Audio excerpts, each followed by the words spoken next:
brought in what they've called a One Nation Queen statement.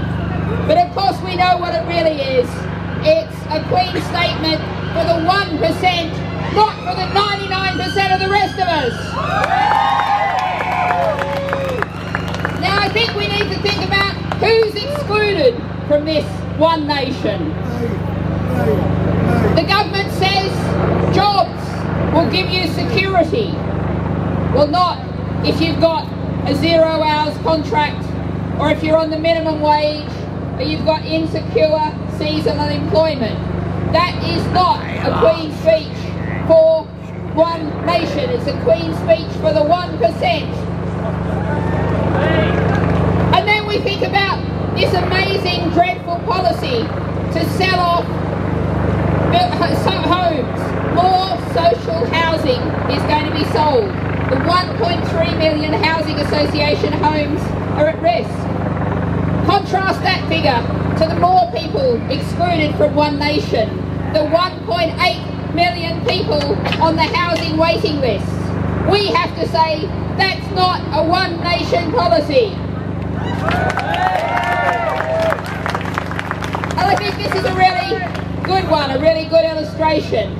There's an announcement for free childcare for 3 and 4-year-olds, but only where, and I'm quoting, all parents are working. I think they might have actually taken technology for reproductive technology several steps along the line here.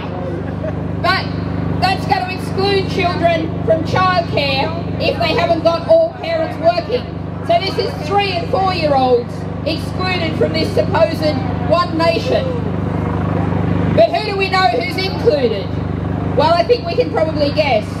There's the bankers, the financial sector, the millionaires and the billionaires. They're comfortably included. And if you see what's missing, there's no tax dodging bill. There's no crackdown on the Mayfair loophole. This is not anything like for One Nation. It's for the 1%, not for the 99%.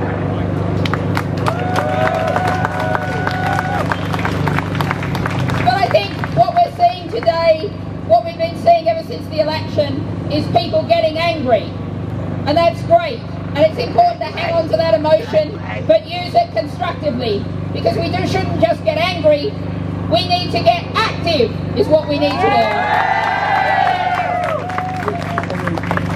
Now I'll echo Mark Sawatka's call, if you can get along to that rally in Trafalgar Square on Saturday. I was there yesterday at the PCS picket, and they're determined, they're strong. They want to both defend the gallery, those national treasures, against privatisation, and they want to defend the rights to be represented by a union. They're two great causes, and make sure you get active and support them.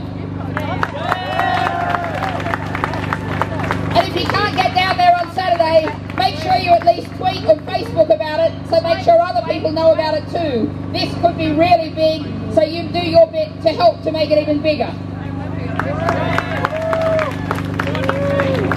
So, the time is now. We've started with a Tory government, but it's a Tory government with a majority of 12. What we need is pressure on the streets. We need people organising, people campaigning, and people supporting each other.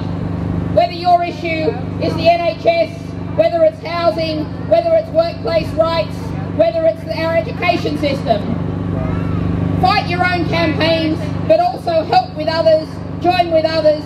Let's get together and let's get rid of this government. Thank you.